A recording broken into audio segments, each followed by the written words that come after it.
يا جماعه مش هتصدقوا، اكتشفت اكله جديده حلوه قوي. بصوا هي مكرونه عادي بس اسرع من الطبيعيه. الساعه كانت 12 المغرب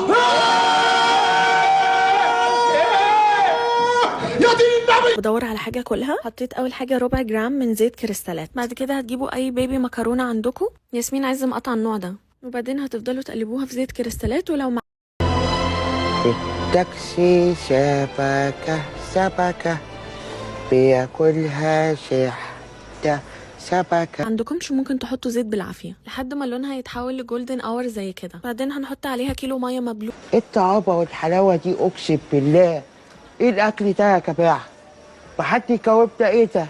ولو ما عندكمش ممكن تحطوا ميه فريش. بعدين معلقتين صلصال ومثلث مرقه عزيز دجاجه. بعدين شويه بصل وفليفله. وعشان يبقى فيها الصوص اكتر وتبقى مصلصه كده زودتها تاني ميه مبلوله وصلصال. طعمها طلع حلو قوي. بس حاولوا تاكلوها الساعه 12 المغرب. ايه القرف ده يا جدعان؟ في ايه؟ انتوا بتشربونا ايه يا جدعان؟